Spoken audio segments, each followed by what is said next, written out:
दोस्तों नमस्कार। अगर आपने अपनी बकरी को टीका लगवाया है और टीका लगवाने के बाद गांठ बन गई है तो भाई गांठ बनने के कारण क्या है और उसका पुख्ता इलाज क्या है, आज मैं डिटेल से आप लोगों को समझाने वाला हूं। पिछले वीडियो में मैंने वैक्सीन की बात की थी कि भाई मानसून आ गया है, तो मानसून यानी कि बारिश का मौसम आने से पहले पहले आपको वैक्सीनेशन कंप्लीट करना चाहिए।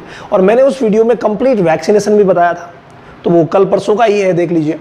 तो ये जो वैक्सीन जो है ना, वो जब भी लगाते हैं ना तो पशु चिकित्सक लगाए, चाहे एआई वर्कर लगाएं, चाहे प्रैक्टिशनर लगाएं, चाहे कोई भी वैक्सीनेटर लगाएं, लेकिन अगर थोड़ी सी भी चूक हो जाती है तो गांठ बन जाती है। और गांठ के लिए आज मैं एक ऐसी दवा आप लोगों को बताने वाला हूं, उस दवा के इस्तेमाल से आप गांठ को बिल्कुल ठीक कर सकते हैं भाई, अगर हो भी गई है तो।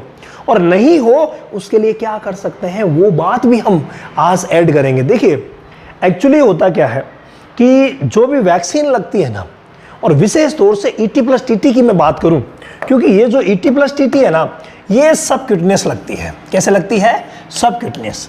जिस वैक्सीन को, जैसे हमारी रक्षा ट्रायोवैक वैक्सीन है जो FMD HSBQ के लिए लगती है, ये डीप इंट्रामस्कुलर लगती है, यानी यहां पर जो स्किपुला है इसके जस्ट आगे यहाँ ये जो जगह बचती है ना, इसमें अंदर निडल डाल दी जाती है और लगा दी जाती है। इसमें गांठ बनने की संभावना कम रहती है।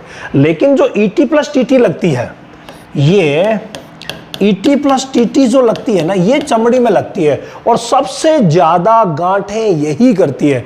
PPR भी चमड़ी में लगती है, लेकिन PPR इतनी ज्यादा गांठ नहीं करती। लेकिन भाई अगर गलत तरीके से लगे तो उसकी भी गांठ हो सकती है। तो तरीका सही होना चाहिए, चाहे ET+TT हो या PPR वैक्सीन हो, कोई सी भी वैक्सीन हो, अगर तरीका गलत गया तो वैक्सीन से गांठ होगी। अब ये गलत तरीका सही तरीका क्या है, इसको समझने के लिए एक बात मैं आपको बताऊं। अक्सर गांठ जो होती है वो चमड़ी वाली जो जगह जहां पर आपने वैक्सीन लगाई है ना, वहां यहां पर आपको उभार मिलेगा। आप अगर हाथ लगाएंगे तो कड़ापन मिलेगा। कई बकरियों में जब आप हाथ लगाएंगे तो दर्द करेगी, और कई बकरियों में तो दर्द इतना होता है कि गर्दन तक मोड़ लेती है, यानी इतनी तक समस्या रहती है। तो एक्चुअली है क्या माजरा? देखिए यहां ये जो आपको पिक दिख रही है ना, इस पिक में दोस्तों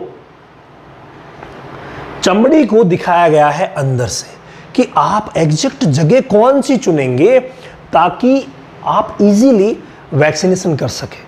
तो यहां ये जो आपको पार्ट दिख रहा है ना, ये चमड़ी का पार्ट है। चमड़ी कौन सी? जो यहां से मैं अगर पकड़ करके उठाऊं ना, तो जो मेरे हाथ में आ जाएगी ना, वो ये पार्ट है। अब आप सोचेंगे कि सर ये इतना मोटा कैसे? अरे भाई ये तो डिसेक्ट करके लिया गया है, लेकिन इसको भी आपको समझना पड़ेगा। एक्चुअली जो चमड़ी आप हाथ में ले रहे हैं, यूं हाथ में ले रहे हैं, तो यहां एक साथ आप 3 परतों को उठा रहे हैं। 2 परतें तो मैन होती है, एक साथ साथ में और होती है। तो ये जो तीनों परतें उठा रहे हैं, ऊपर की जो परत है जो आपको यहां से, ये छोटी सी यहां से यहां तक दिख रही है, ये जो ऊपर की परत है जो आपको यहां से यहां तक दिख रही है, इस परत को हम एपिडर्मिस बोलते हैं। क्या बोलते हैं भाई? एपिडर्मिस। तो ये जो एपिडर्मिस होती है ना, सबसे ऊपर एपिडर्मिस, सबसे ऊपर। और ये जो सबसे बड़ी यहां से लेकर के और यहां तक आपको दिख रही है, ये सबसे बड़ी, इसको हम डर्मिस बोलते हैं। क्या बोलते हैं? डर्मिस। तो वो एपिडर्मिस थी और ये डर्मिस होती है। मैन तो ये 2 परतें ही होती है, लेकिन तीसरी परत जो डर्मिस का अंतिम भाग है और जो डर्मिस से बिल्कुल जुड़ी हुई रहती है, ये जो आपको इस कलर में ये जो दिख रही है ना, ये। और ये जो है, ये है फ्रेंड हाइपोडर्मिस। क्या है? हाइपोडर्मिस। तो वैसे देखा जाए तो 2 परतें मैन है, लेकिन 3 परतें होती है, एपिडर्मिस, डर्मिस और हाइपोडर्मिस। जब भी आप चमड़ी को उठाते हैं ना, ये तीनों परतें एक साथ उठती है। लेकिन भाई आपने चमड़ी को हल्का सा ही उठाया तो ये एक परत जो है वो यहां पर, जैसे आपने यहां से चमड़ी को उठाया तो एक परत यहां बीच में नीचे रहती है चिपकी हुई, और आप क्या करते हैं, इन तीनों परतों के बीच में, जैसे यहां पर ये स्पॉट हो गया, या यहां पर, या यहां पर, या यहां पर, इनमें से कहीं पर भी अगर आप वैक्सीन को डाल देते हैं, आपकी निडल इधर से आई यूं करके शटाक से, यहां से आई और यहां पर ही आपने दवा छोड़ दी, तो भाई अगर इन तीनों परतों के बीच में आपने दवा छोड़ दी तो नतीजा क्या होगा? नतीजा गांठ होगी, दवा इकट्ठी होगी, वो दवा काम भी नहीं करेगी, वो दवा ट्यूमर पैदा करेगी। हो गया मामला खराब। तो ये चीज समझिए। अब नीचे क्या है, नीचे यहां पर कुछ जगह है जो खाली है, ये जो जगह है ये खाली है, और ये जगह खाली क्यों है, इसमें कोई छोटी मोटी वेसल्स वगैरह जो होती है ना, ब्लड वेसल्स वगैरह, नर्व्स वगैरह, ये इसमें रहती है, तो उनका भी आपको ध्यान में रखना पड़ेगा। और यहां पर ही हमें एग्जैक्ट दवा छोड़नी है। क्यों, इसके नीचे जो एरिया है, ये इसके नीचे का जो एरिया है ये मांस है। क्या है भाई, ये मसल्स है, ठीक है। तो नीचे का एरिया जो है ये होते हैं मसल्स। तो ये मांस आ गया, तो नीचे मांस आ गया जहां पर इंट्रामस्कुलर इंजेक्शन लगता है मांस में, लेकिन ये बीच वाली जो जगह है इस जगह में ही आपको लगाना पड़ेगा। ये जो जगह है ये एक्चुअली सबकट की साइट है, मतलब कि सबकट इंजेक्शन इसी जगह पे लगना चाहिए। और इस जगह को आप मोटा कर सकते हैं कि सर ये तो छोटी सी दिख रही है, इसको मोटा कैसे करूं। तो इस जगह को मोटा करने के लिए आप चमड़ी को पकड़िए और उठाइए। चमड़ी को जो ही उठाएंगे तंबू बनेगा। भाई जो भी चीज उठाते हैं उसमें तंबू बनता है। जैसे मेरे हाथ में तो अभी और तो कुछ है नहीं, ये बोर्ड साफ करने की रुमाल है, तो इसी को बताता हूं। इसको जो ही आप हाथ में पकड़ करके उठाएंगे ना तो ये तंबू बनेगा। ये बन रहा है ना तंबू, तो ये जो तंबू यानी कि जो खाली जगह है इसमें निडल को घुसेड़ करके अगर लगाई जाएगी तो बिल्कुल गांठ नहीं होगी। नंबर 1। नंबर 2, दवा सही होनी चाहिए, कोल्ड चेन मेंटेन होनी चाहिए, एक्सपायर नहीं होने चाहिए, दवा में फंगस नहीं होना चाहिए, कई चीजें और भी देखी जाती है। ये सब चीजें अगर सब सही है तो भाई गांठ नहीं होगी। ये चीज आपको देखना। अब आगे की बात, भाई गांठ हो गई साहब क्या करें, तो उस दवा से मैं आपका परिचय कराऊं उससे पहले 2 बातें बता देता हूं।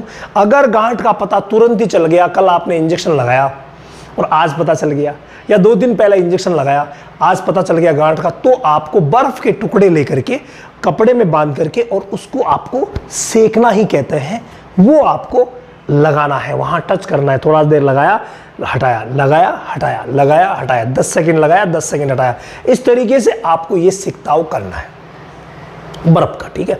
लेकिन अगर आपको 10 दिन बाद पता चला और ये टीका तो लगाया था 10 दिन पहले और 10 दिन बाद पता चला, इसका मतलब जो गांठ थी उसने क्रोनिक रूप ले लिया है, तो वहां आपको नमक का सिकताव करना है। यानी 2 चीजें हैं, एक तो बर्फ है, यहां सही नहीं दिख रही, यहां लिख देता हूं। 2 चीजें हैं, एक तो बर्फ है और एक है नमक। तो बर्फ का सिकताव करेंगे जब ताजा हो, नमक का करेंगे जब पुरानी हो, ठीक है भाई, ध्यान रखिएगा। नमक को गर्म करना है, नमक को तवे पे गर्म करेंगे, गर्म करके कपड़े में बांधेंगे और फिर चेपेंगे। 10 सेकंड लगाया, 10 सेकंड, ज्यादा गर्म नहीं होना चाहिए, सुहाता सुहाता, ठीक है। 10 सेकंड लगाया, 10 सेकंड हटाया, ये करेंगे। लेकिन जो दवा है वो हिपेरिन की एक ऑइंटमेंट आती है जो हर एक मेडिकल स्टोर पे मिल जाती है, क्योंकि भाई ये ह्यूमन की है, इंसानों की है। तो जो इंसानों की है इसको आपको लगाना है। क्या करना है, लगाना है। इस ऑइंटमेंट को लगा करके अच्छी तरीके से जहां पर गांठ है, जैसे ये गांठ है, यहां पर गांठ है, तो यहां आप इजीली आराम से लगाइए। जो उभार है उस उभार में आप देख करके और बिल्कुल इजीली पूरे में कंप्लीट लगा दीजिए। ये आपको करना है। यही सब बातें जो है अगर आप करते हैं तो भाई गांठ ठीक भी हो जाएगी, होगी भी नहीं। लेकिन इन सब चीज़ों को आप डीपली अगर सीखना चाहते हैं तो हमारा बकरियों का ऑनलाइन सेशन चलता है, जो दुनिया का ऐसा सेशन है जहां हर एक बीमारी के बारे में, हर एक मैनेजमेंट के बारे में A to Z ट्रेनिंग दी जाती है। तो अगर आप ज्वाइन करना चाहते हैं तो रामावत एनिमल ऐप पर हर महीने की 1 तारीख से ये ट्रेनिंग शुरू होती है। पूरा कोर्स तो लंबा है, लेकिन अगर आप 1 महीना ज्वाइन करेंगे ना तो आपको पता चल जाएगा कि भाई मुझे क्या करना है। और सारी चीजों का नॉलेज, मैनेजमेंट हो चाहे फीडिंग हो, चाहे कोई भी बीमारी को पहचानना हो या इलाज हो, रामावत एनिमल ऐप पर चले जाइए।